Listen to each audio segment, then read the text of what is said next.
yes, Aditya has obviously, he completed his basic bachelor's in commerce, post which he did, more in-depth study of finance, and he's the CEO currently of FAR. He has been recognized with a lot of awards. I cannot name all of them. However, very renowned ones being the Parliamentary Award, the Duke of Edinburgh International Award, the Microsoft Changemakers for the year 2015 award. Very recently, he's also been nominated as the youngest nominee for the Padma Shri Award 2020. And he's spoken at 190 plus institutions globally. And not just that, I think he has also been a very fundamental part of a lot of campaigns involved with the government, the Niti Aayog as well, and the other, financial departments as well. So I am extremely honored to have you as my guest, Aditya. Thank you so much for joining me on my show. Thank you. Thank you so much, Daira, for having me. And Thank you so much.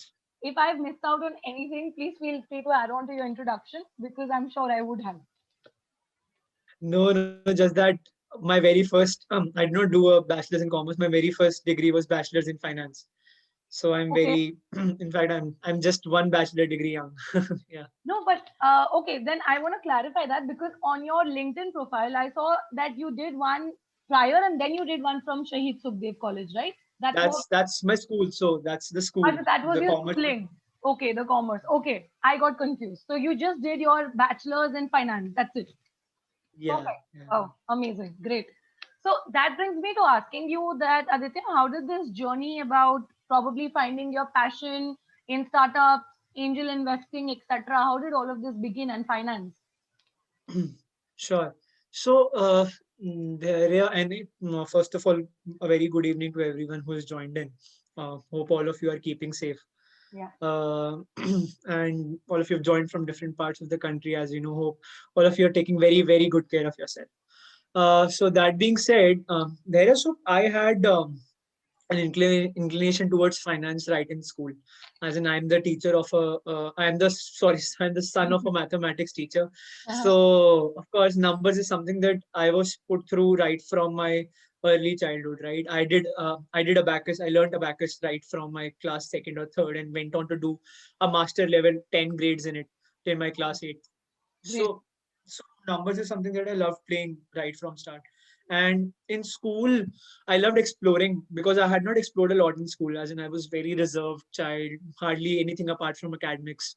I was always the first bencher in school, so did not do a lot differently in school.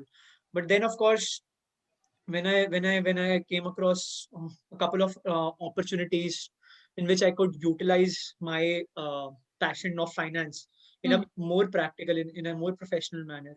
That's Right. when I started working with startups, started working with early stage companies, with smaller companies, and that's when I started getting a hang of things. Right, there is one thing that you read the concepts in a book, and the second thing is when you apply those concepts and see that the thing that is being taught to you is very Right. limited, right? And what Right. you learn out of that is the actual learning, right? Yes. So yeah, that's what it started. I ended up selling a few companies here and there, and then FAD happened, where of course, as you told, I interned. I was Exactly. selected as an intern from my college in my second year, and went on to do a lot of work with them. We were not doing investments from day one, so we Hmm. were doing pretty much everything, right from content to marketing to branding. So anything and everything under the roof, we were helping startups to do that, right? Okay. But then, of course, when we shifted towards finance, um, I sort of started getting into my comfort zone because I thought that now I'm doing something which is supporting my bachelor's degree also, right? Hmm. So I learned finance, and now it's time to do finance. And that's where the search happened. I did not know anything about angel investing. In fact, in my internship, I did not know anything about startups too. Okay, Hmm. but I gradually learned over the course of time, learned all these concepts. And so it happened that I was always good with public speaking, Hmm. because I had done a lot of debates and everything in college. And I used to host a lot of events for FAR. So when I hosted one pitching session in Noida, Hmm. which is in Delhi NCR, Right. I came across one founder who was pitching that day, who did not pitch very well. Okay, and the pitching was went terribly. None of the investors said yes to that person that day. But I Okay. saw some spark in that person, right? And that's how angel investing started. The first company that I picked for investing was a company called Clear Dekho. which is India's leading budget eyewear retail brand. So Yeah. when I picked them up, no one was ready to pick them up, and now they have about 85 stores pan India. But when I picked them up, they had just one store. So yeah, that's where angel investing came in by accident, by chance, and yeah, now here I am Amazing. doing this on a everyday basis. Everyday basis. Exactly. It's a part of your life now. Great. Yeah. So, Aditya, would you mind breaking down angel investing for everyone here? Because I'm sure a lot of them wouldn't be knowing what it is. If you can just break it down for them. Absolutely. Yeah. Absolutely. So I'll very quickly try and break it down. And if there are any queries whatsoever, Yeah. anything that you did not understand, please do put it in the chat box. Feel free to, because I took I took about 3 to 4 months myself to understand all of this. So angel investing, let's start breaking it into two aspects. One is angel, the other is investing. Hmm. Investing is, of course, as we know, putting capital, putting money into something so that it gives you a higher money back. That is investing. That is the principle of investing. Why is it called angel investing? Because we are investing in early stages of any enterprise. Let's say you start a startup today. You have a startup wherein you plan a trip to Goa, right? We will plan everyone's trip to Goa, right? If that is the crazy startup we want to plan. Yeah. Now you are in the early stages wherein you're thinking a startup, wherein you have launched a website where you can take all these queries, wherein you have spoken to a few people and they are interested to sort of work ahead with that. Hmm. So these are the few of the things that we have done. We are still in the very early stage. We are not someone like a Make My Trip who does crores of revenue in a year. We are at a thousands revenue. Hmm. That is angel investing, wherein we're coming at a very early stage in an enterprise which has bare minimum amount of revenue, bare minimum amount of customers, bare minimum amount of technology. Okay. And that's where we start investing. And why is the word angel coming in? Hmm. Because we are coming very early. We are like angels for that startup, right? Right. We are blessing them with our wishes, with our money, Hmm. right? And Got we are backing them at a point of time when no one backs them. Okay, everyone says no, you are too early, but we are taking that risk and putting our capital. That's why angel investing. That's how the term comes in. Yeah. Perfect, perfect. Thank you so much for breaking that down. And now that you've explained what angel investing is, can you also let me know, Aditya, like when it comes to something like dealing with, I think you also assess a lot of startups and help them building up from their early stages as well. So when you're doing all of that, how much do you think that building a network comes into play? And do you believe that networking today is extremely important? Like, what's your view on that? Got it. So I'll explain this another by example. Let's say we take the same example. Hmm. Um, uh, I give you 200 rupees as pocket money. Okay. I tell you that you can utilize this 200 rupees and come back to me. Okay. Right. This is plan B. Plan B, I tell you that I give you 200 rupees. I'll introduce you to 4 people who Okay. can make who can make all of that combined 200 into 400 rupees. Okay. So without any chance, there I guess we'll go for option B, right? We Yeah. would want to settle with a double of the value. Yeah. That's where the power of networking comes in. When Right. you're doing anything in isolation, there is just one mind onto it. When Hmm. you're looking at a problem, when you're looking at a business, there's just one perspective onto it. Right. Okay. So when you multiply that perspective by 3 or 4, Hmm. then there are 3 or 4 guys who are looking at that problem and trying to solve it. And Right. that's where the power of networking comes. Okay. So let's say there would be one person who's telling you that this restaurant has the best dal makhni, right? Hmm. But there'd be another person who will be telling, who may have tasted the dal makhni, telling Right. that this is not the best dal you would have. Try Yeah. go for paneer, right? That's why you get fresh perspectives and power of networking comes. Yeah. Got it. Got it. Perfect. So, would you say that irrespective of the field, probably especially in the field of finance, can you tell me how can people generally get started, Aditya? Because I feel doing a degree like you did, a bachelor's, that obviously helps and supplements your educational part. However, as you said, until and unless you don't go on field and apply it, practically things don't come into action and play. So how can students or even I think young entrepreneurs or professionals use what kind of resources can they use to start with their career in finance? Sure. See, that's a very interesting question, and it is one question which there is no one answer to it. Okay. Right. As in, we have seen so much of people asking, so many people of asking these questions on LinkedIn over that, so many other platforms. So there's no one answer which I can tell you that study this and you will Mhm. have the entire source of finance, because Right. finance is a very broad field. It's a very broad field. And anything that you learn in finance is a drop in the ocean, right? So you are just experiencing one asset or one tenet of everything. So, firstly, what you have to do is in finance as well, you have to break down that these are the aspects of finance in which I want to start working. You have to define your niche. Okay. Hmm. You can't be like, I can do everything. I can do startup financing. I can do stock markets. I can do real estate. I can do gold. I can do currency. I can do everything. That's not how it works. Okay. Right. You can diversify, but you have to start picking with one thing. This is one thing. That's my niche. That's my Hmm. strong area. That's my target strategy. Pick up with that and go deep into it. Okay, pick up one or two of these skills and go deep into it. When I say go deep into it, learn, of course, utilize all the knowledge that's available on the web. Learn on these courses. There are so many of them available on edX, Coursera. God knows how there are billions of Udemy, billions of these sites, right? Right. Learn all these courses, but more than that, this is just step one, which will make at par make you a 30% knowledgeable in this field. Right. This the second aspect that most of us don't do is networking, right? Yeah. Which we talked about. Yeah. When we don't network with the people who've been there, done that, when we don't actually go ahead and talk to them and take the practical experiences, right? Not everything is available as a course content on the web. Right. Okay. So there are some things which can be best understood in the practical sense. Okay. So talk to those people who've been there, done that. Ask them the hard questions. Try and build that rapport with them and ask them the hard question that what are the failures that you did in the journey? We're always enamored by the success, but Yeah. ask them what the failures that you did in finance. And finance is one aspect in which I can guarantee you for sure that there's no person who has not done any Or- failure. yeah. They are, in fact, the people who are at the top, consider Warren Buffett, millions of failures, right? Millions of stocks he picked which did not work out. Right. Okay. So talk to them and build that rapport. Attend events, attend forums, go to sessions. Don't fray upon spending a bit of money as well. We are so sometimes very money conscious that we are very much okay with sacrificing on the knowledge, Yeah. right? That is something that you should never do. And this is one thing we never sort of shy away from spending 100 rupees extra on eating fast food, but we always shy away even spending an extra 100 on knowledge. And fast food is something which, of course, it will digest into your body and probably not going to say it, but tomorrow it won't be there. But Yeah. knowledge is something that will be there with you for time long, and you're not able to spend anything on that. So create that reserve. There's it's a education reserve for you where Right. you spend that money into courses to buy tickets or some events.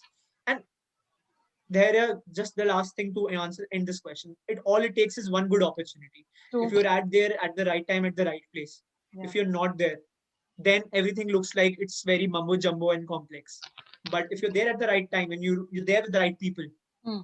trust me, it works out. And yeah, it has done the same for me. Right. I think you never know when things will align, when the right opportunity hits. Also, I think it will only hit you or knock your door when you have put some efforts towards it. You've networked with people, build that kind of a rich quality network wherein you have people who are aligned to the same, at least aligned with the same kind of mentality as yours and with the growth mindset, I believe. And yes, obviously, you utilizing resources and evolving and learning and improvising on your skills. Great. Thank you so much for that answer, Aditya. So that's all from my end. We're going to move on to start taking questions from them because that's the aim of my talk show. I want all of you to ask Aditya any kind of questions related to finance, startups, angel investing. I do see some questions already. Others can start putting them in. I'm going to take the first question from Khushi. By the way, Aditya, she's in 12th standard. She's the girl. So, yeah, she's asking you, Aditya, sir, what makes you believe in these startups despite there being so much risk in investing in them? I think that's a good question. That's a very good question, Kushi. First of all the best for your class 12th examinations. Secondly, your question around why do we see a risk, as in what makes us invest in them when we see a risk. See, risk is there in every investment, Kushi, and I'll try to explain it in the simplest of manners to you. Risk is there in every. Let's say right now you are in class 12, you want to study economics, right? Because tomorrow is economics paper, but day after is political science paper, and you don't know anything about political science, right? So right now, let's say you're studying economics, there's a risk that your political science paper may go bad. If you do political science, then there's a risk that economics paper tomorrow, which is tomorrow, may go bad, right? Hmm. So in this example, risk is there whatever option you choose. Okay. Same goes in investing. Whatever thing that you put money on, there's a risk, right? And if you want extra return, see, you can put money into your bank account and say, I earn 6%, 6.5% interest rate on my savings, and I am saved for life. There's no risk. I put money into fixed deposit. I put money into that. There's no risk attached. I can earn the money. But startups is something which does not guarantee. It can be 65 times return. It can be 120 times return. It's not fixed to 6.5%. So that's the advantage. And again, with any advantage comes a risk, right? So the risk is 90% of the startups fail in India. That's the fact. And when I say fail in India, they don't survive beyond 3 years. They die down before 3 years, before 3 years of starting the company. Right. Various reasons attached to it. I'll not go into the depth of it. Right. But what we are only putting money on, and here lies the answer to your question. What we are really putting the money on is not the startup. So your question is the right question, but we don't ask ourselves this.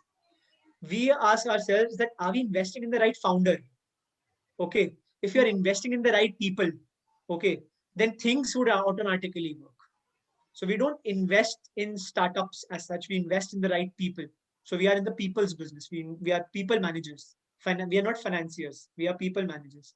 So yeah, that's how we pick it. And that comes on meeting new people. That's where I say, guys, network.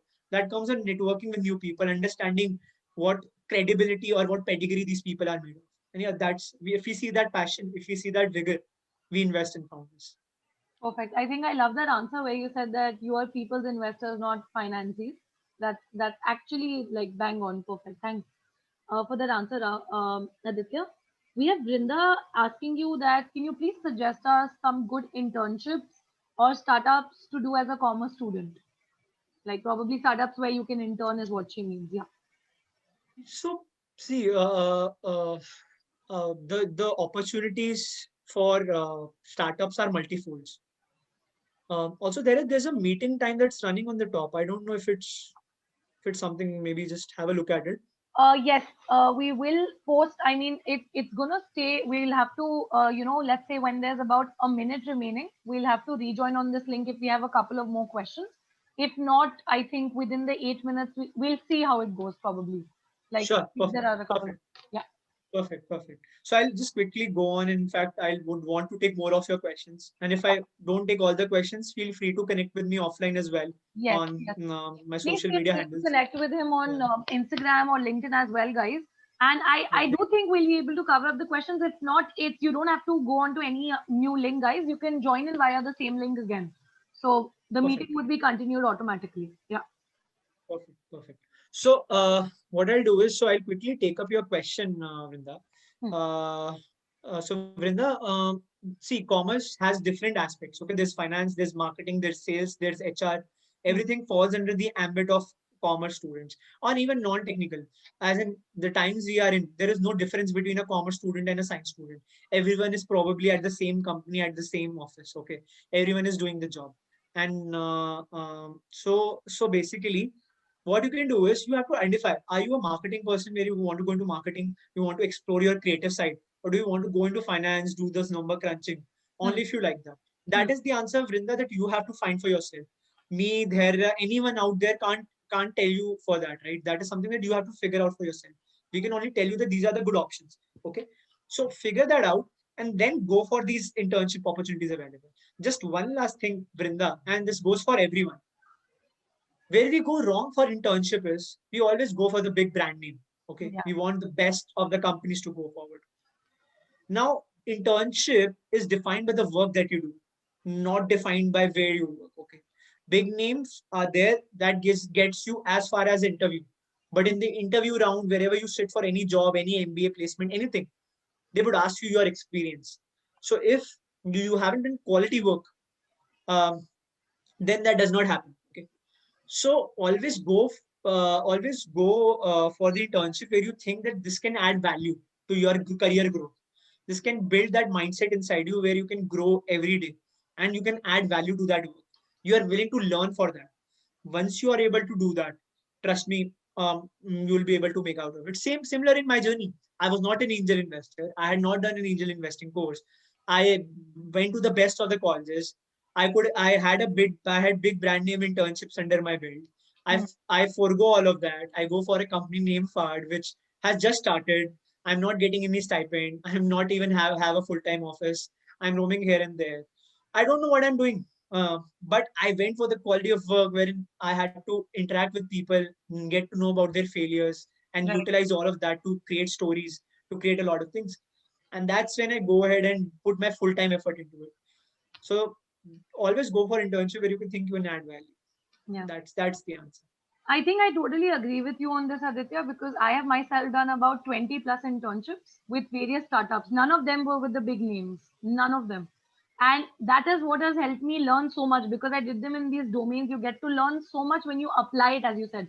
If you like what you're doing and it's also increasing your skill set, the brand name does not count. It's what you learn that matters. So, guys, I'm also taking pictures of your questions. So it's not like we will be taking your, because the chat box won't appear when we'll start the meeting again. I'll just, if we can wrap up one more question, Aditya, and then we can join in the same link. Would you be able to do that? We'll just take up Yeah, Khushi. yeah, in fact, Yeah, we can take a couple then. Yeah, yeah. great. So Khushi also asked you that is there any chance for a CA student to make a career in finance? If yes, how can we do that? As in that's the reason most of the people do CA in India. Okay, Yeah. so CA in finance again, that CA, CFA, these professional degrees that you get, they are made for things. As in CAs are at there at every level, wherein they are doing compliance, they are doing the checking of these documents, they are doing audits, they're actively working with startups. Okay. Some of these CAs are investment bankers as well, just like us. They help startups raise capital Right. from their investors Hmm. because they have a network, right? So that CA can do anything in finance. And this is just angel investing you're talking about. CAs are there at every step of the ways as tax people, as people who are helping you with even GST things these days. So many options have become available. There's bankruptcy code as well, which has come up where CAs are doing a lot of active work with startups. Right. So a lot of areas where CAs can delve into. Yes. Perfect. Shiv Sundar is asking you that despite the government not supporting angel investing in India, why do you think it's still a good option, like Nirmala Sitaraman says, is what he's saying? See, again, it's not that government, Shiv Sundar, it's not that government is not supporting. As Hmm. in government, I believe is trying to actively support. That's why there are about 70,000 startups right now in India. When Hmm. I started, there were hardly 10,000. So it's not that government is not supporting. Hmm. Rules are there here and there, okay, but rules of course are there. As in, look at the recent farm bills. So it's not that the government is very much anti towards farmers right from day one. Okay, some rules are there, some loopholes are there which needs to be changed. Okay, so similarly in startups, there are a few taxation issues which angel investments have personally been facing. Government is trying to help that. But yes, we are very much actively supporting the Startup India, Stand Up India scheme, which was launched by 2018 and by the NDA government. It goes on to show that government is also recognizing that startups are going to be the new age. Okay, there are companies like Reliance, this company, these are the big houses which are running India. But apart from that, the small early stage startups coming from tier two, tier three, tier four towns of India, they are, even if they don't become the Reliance of tomorrow, they are becoming the Reliance in their own locality. They're becoming the Reliance in their own community. And that's where the essence of entrepreneurship is. You don't always have to make it to the big stage. Okay. You have to create the best impact. And that's where these startups are adding value. And you would need more and more of these startups to come up. Right. Okay. And more of investors as well. So yes, government is trying to support, but India, trust me, and I say this on the platform live, we are being recorded. I say it on record that 5 years from now, India will be the land of the most number of startups in the Startup. world. Yeah. So easily that would happen. So yeah, the future is very bright for the ecosystem in India. Yeah. Perfect. Perfect. Thank you so much, Aditya. I think we're about 1 minute, 50 seconds. If all of you, I have all your questions. I think we have about two more questions. You can feel free to join in again, even if some of your questions are left. Just join in via the same link again. Aditya, you can do the same and we'll continue from there. Sure, sure, sure. And also sing it out again if any questions we miss or maybe you're not able to join in or anything happens. My name is Aditya Roda, as you know, and feel free to connect with me on social media handles and ask your questions there directly. Yes, And please do. I'll make sure that I respond to every. Yeah. For sure. Thank you, guys. You can join in via the same link again, and I'll make sure that all your questions are answered. Thank you so much. Thanks, Aditya. I'll join in again on the same link. Perfect. Perfect. So, So, the question was the 5 key suggestions that you would give to someone who wants to start their own fund. so fund, I'll just quickly break it down. It's a bit technical question, so that everyone can understand. Fund is when we are pooling on the capital. So let's say Dhairya has 10 rupees, I have 5 rupees, Khushi has 5 rupees. We say that rather than investing 10, 5 and 5 individually, let's all three of us join together and create 20 rupees fund. So that out of those 20, we can invest then 2 rupees, 5 rupees, whatever we want to in startups. So that's a basic definition of a fund. Okay. So what are the few steps do you think that we should do in that? Right? First is of course building the network. When I am not only connected with Dara, I'm connected with Kushi. I bring both of them. So networking is one of the very key skills. Right. Second is synergies. When I bring them to my to me with us, I should see them what are the value that they're gonna add. Is Dhairya going to add value beyond those 10 rupees or just the 10 rupees? Because if there is not adding the value beyond 10 rupees, my 10 rupees would be 10 rupees only. And I don't want, okay, let's say you invest in a mutual fund scheme. You say you invest 10 rupees. After 1 year, you still get 10 rupees. Do you think you will be happy? No, you won't be, right? Because you would want to earn higher. Yeah. So I would want to see where Dhairya and Kushi can add value. So that is the second thing, adding value. The third thing is where we will put those 20 rupees. Okay, because that's where the entire things depend. If we put 20 rupees on a thing which gives us 0 rupees, then bringing Dhairya and Kushi was not of any value to me. The money got lost.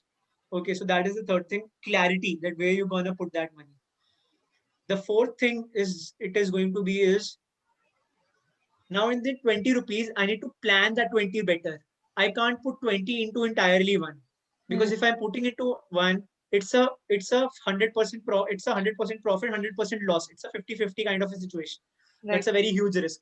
Yeah. So we would want to put 20 rupees, like let's say 2 rupees into 10 different things. So something like that. Or 5 rupees into 4 different things. Or 10 rupees into 2. We would not to put on the entire 20 on one, because then we are based on the luck of just one. If the one fails, our entire 20 goes for loss. So that is the fourth thing where we're gonna put that 20 rupees. The fifth thing in this whole process that probably you're gonna look at is what time, right? What time do we want to get that money in? Okay. If let's say me and Kushi, we say that let's wait for 10 years and then get our 20 rupees back. Even if we get 30 rupees, we have to wait. We would have to wait for 10 years. That's not a good investment because our money is blocked. Our money is 20 rupees is blocked. So we have to define the time that within this time, we will invest in these many startups, get these many returns. And that's how you start creating a good fund around you. So yeah, these are the 5 different aspects of a fund. Yeah. Perfect. Thank you so much for breaking that down, Aditya. There's this one question, the next one, where they're asking you, can you suggest some courses too for future finance industry, as well as know every domain is connected with technology. So is it compulsory to have a good knowledge in IT or finance domain also? So see, courses again in finance, there are many. There are courses on valuation. There's courses on understanding startup businesses. There are courses on the behavior aspect of finance. Why do I spend 20 rupees, or where do I spend? At what time do I spend? So there's that behavior finance as well, right? So I'm not trying to make it too technical, but there are a lot of different aspects, okay, of finance. So again, as I said, you have to pick those 2 and 3 and start working on that. Explore, learn knowledge of everything. Pick up with mutual funds, pick up with stocks, and then go deep into it. Okay, so that's a one thing. Second thing is finance right now these days is at the intersection of technology. Okay. So everything is at an intersection of technology. So this is technology. Then you have finance here, you have HR here, you have marketing here. Everything is bound by technology. And more so in lockdown, guys, it has accelerated the growth of technology. So we always, हमें ये पता ही था कि India will be a digital India. 5 or 7 years down the line, 2030, that we'll have a digital India policy. But now this lockdown has happened and everything is happening online, right? From marriages to events to everything is happening online. Okay. So technology is something which is accelerated. Okay. So India now will be a digital, it is already a digital India or going towards a digital India by the next couple of years. And a lot of fintech, the financial technology startups are coming to, as said by Ayush. Exactly. So when I say learn about technology, don't learn like as in I don't tell that okay, forcefully learn, mug up everything, learn lines of coding, learn lines of website designing, learn everything. But now you're expected to have a knowledge of everything. If you go out there in the world, and that's how cruel the world is. If you, it does not depend if you did IT engineering or not. It does not depend if you are a commerce student or not. If you don't know technology, then at some point of time you're lagging behind. Okay. And that's how the world is. So you have to react accordingly to the world as well. You have to fit in inside it, and that's where you have to learn technology. So start basic, start learning these posters, poster making, design graphics, a lot of these things, and gradually grow your interest into it. I'm not saying do it for a living, as in just explore, have a side hustle, and have these many side hustles along you. That is very much important, and that is something I guess was a topic of your last discussion too, that it's very important to have a side hustle as well. So have these side hustles where you utilize to know about website designing, about these all these courses. Every knowledge is being put to use somewhere along the line whenever you grow up. So no knowledge goes waste. So it will automatically be put to use when you are growing up. And it's always good to know three different things rather than not knowing any. No, no. So that's how it is. Great, great. I think I totally believe in that because a lot of people also keep asking me, Aditya, that you have a like I have a full-time job with KPMG, and they ask me that why are you doing so many things and multiple things at a time? You are hosting your talk show also, you take individual mentoring sessions also, because I want to pursue my passion and keep having side hustles wherein I can discover more about myself. I'm just 22. I need to know what all can I do, right? And what's the potential of things. So I think it's very important, as Aditya said, to keep doing multiple things. I'm not telling you to be a someone who's just multitasking around things, but keep exploring and keep learning new things because everything is changing very rapidly, and you never know how things may pan out. Yeah, great. So Ansh is asking you, Aditya, that being a finance professional, what are your views on the need of securing an MBA or a CFA certificate for a career in the industry? Do you think the credibility of these degrees or certificates will change with time? So see, with MBA, of course, as in I'll be a bit biased here because I teach at MBA universities too. Okay, I teach at some of the best universities like IIM Bangalore, National University of Singapore. Interacted with the students in my class, and to be very honest, 70% of the students, let's put it up, 80% of the students that I've interacted with are clueless as to why they are doing an MBA. They've taken lakhs of loans. They've taken even crores of loans on their hands sometimes, and they don't know what to do with it. USA, United States, for that example, is a perfect economy which is undergoing student loan. Yeah. The amount of student loans in that economy is close to 8 to 10 billion USD. That's the huge debt that students have in early ages of growing. Okay, so anything if you are not clear with what's the end to it will be a burden on you. Okay, let's say you do an MBA. अगर आप MBA में सोच रहे हो कि मैं MBA खत्म करूंगी, बाहर कंपनीज लगी होंगी सारी मेरे लिए, तो it does not happen. Okay, MBA students right now, most of my students that I teach are unable to find a job. Companies are not hiring that active. Okay, so downtown can happen anytime. Okay, and it's very competitive. Okay, so that is there. Someone like a CFA is a very professional course. Okay, because MBA does not have a one line of career apart from it. Okay, MBA you can do anything. As in, we have Chetan Bhagat who started writing books after MBA. Okay, so there's no one line attached to it. CFA is a professional degree, so that's where the difference happens. Where in CFA you can pick up one line of things, and the best part about CFA is in CFA you will learn only one aspect of only different aspects of one particular field, which is finance, economy, management. In MBA, practically you will be learning various aspects of things. Right. So if you are not able to identify that while going along that this is the line of career I want to go ahead with, then that's not a thing that you should do for yourself. Okay. If even if CFA you don't have that career, what after CFA? Then you should not go for it. Always figure out the exit plans before entering into anything. Okay. And that's where the essence of lies. So figure out on what you actually want to do. And that's where you plan accordingly. And I'll just take, in fact, one short story to answer your question. I was invited to for a dinner with the dean of Harvard Business School, which is the leading, the world's best business Yeah, school. business school. Yeah. Yeah. So I was invited for a dinner with him, a one-to-one dinner, Wow. and sitting with him, and I was saying that, do you expect that I would ask you for an MBA offer, MBA offer tonight while dinner? Mm. And he said, of course. I know he's an Indian too. So Okay. he said, of course, I know how Indians are. I'm sure you would have come up with a CV in your pocket. So um, I Okay. said, sir, no, of course. If I have to get my CV along with me to this dinner, you would not have invited me to the first place, right? So you know about who am I. So why would I show my CV and take up your time? And he Exactly. said that's very smart. So I asked him, I said that, do you think it's feasible for someone like me to apply for an MBA at Harvard? And please don't be biased. As in, I know you would get the fees at Harvard is about 150K USD. I know you would get a lot of money out of it, but don't try to be biased. He said, I won't be biased. Um, and he said that there are a lot of students in Harvard which don't know what to do after their MBA, right?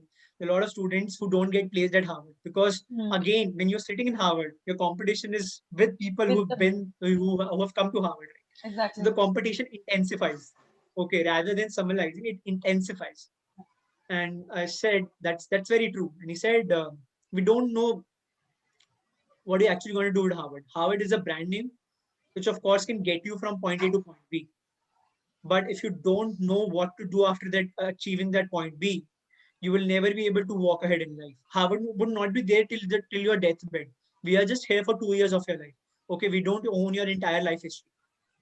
But if you're Aditya clear that you actually want to do this thing only, which you're doing right now, and you're doing amazingly well, that's why we have invited you for dinner.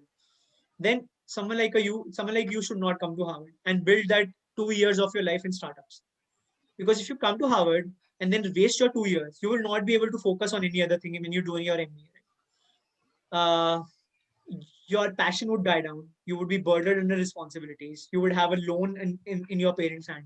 And then practically there would never come a point of time in your life where you will go back and do your startup.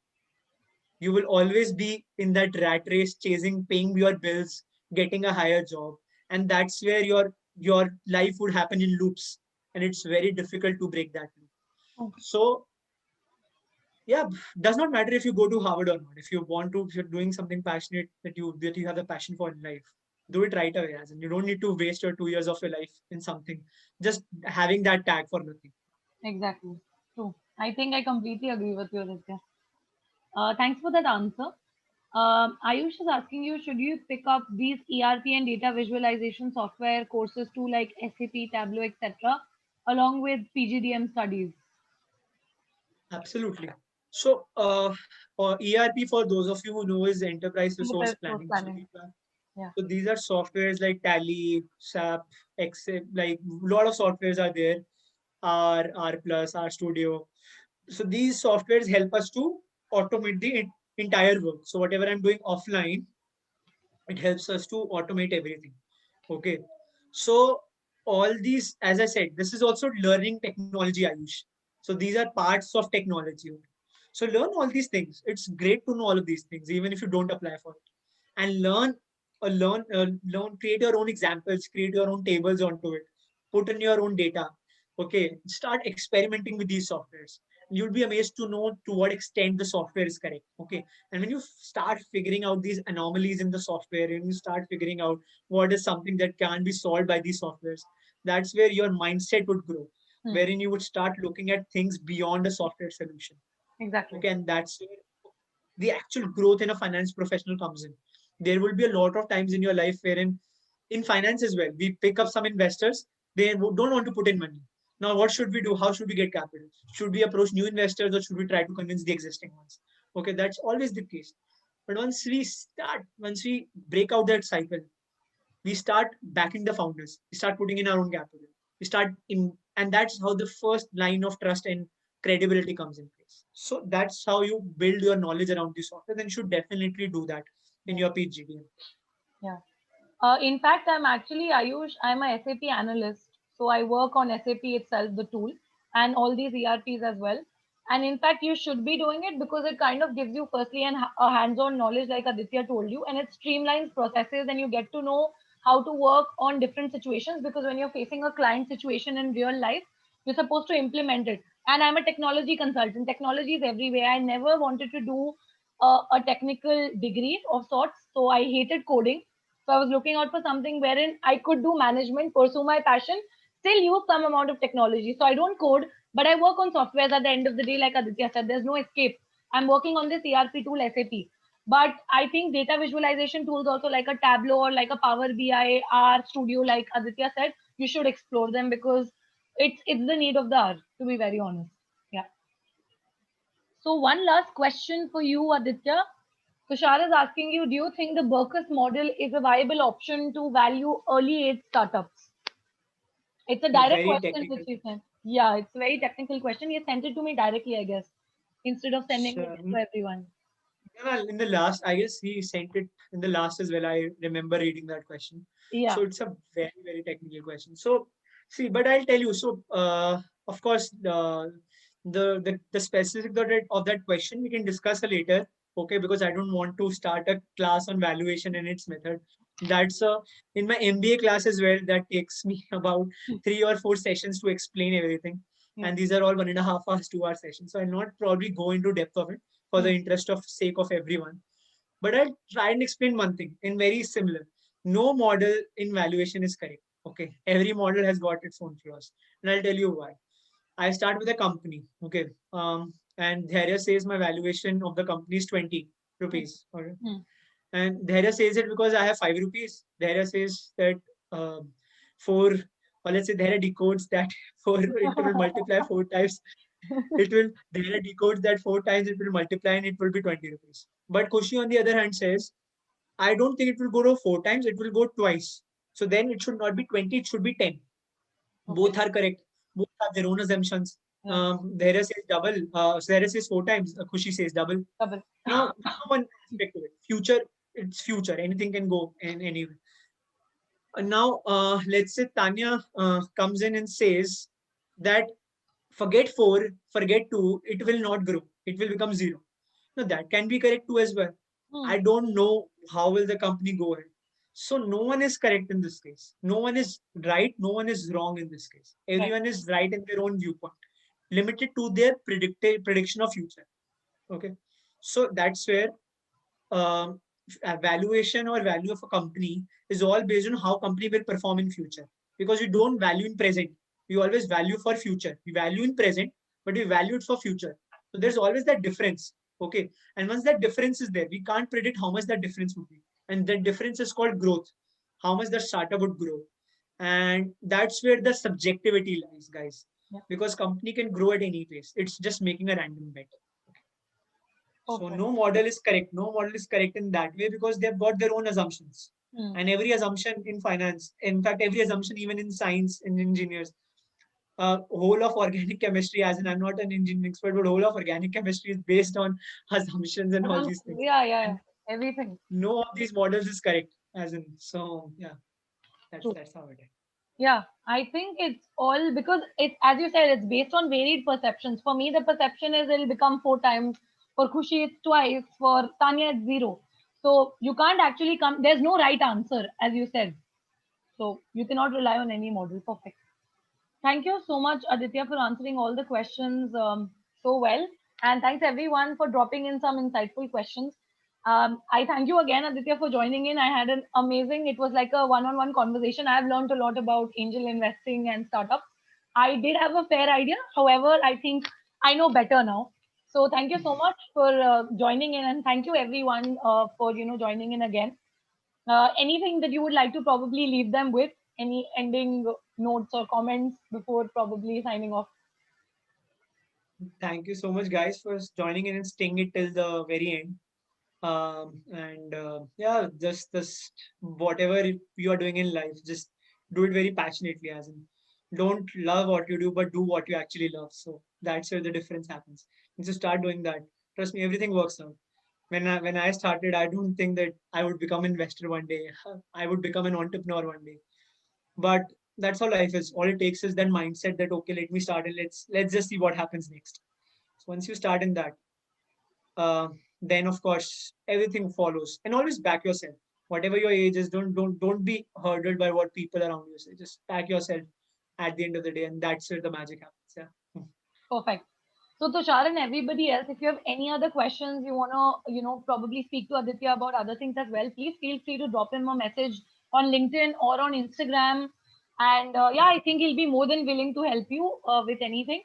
So thanks Aditya again. Thank you everyone. Have a great weekend ahead.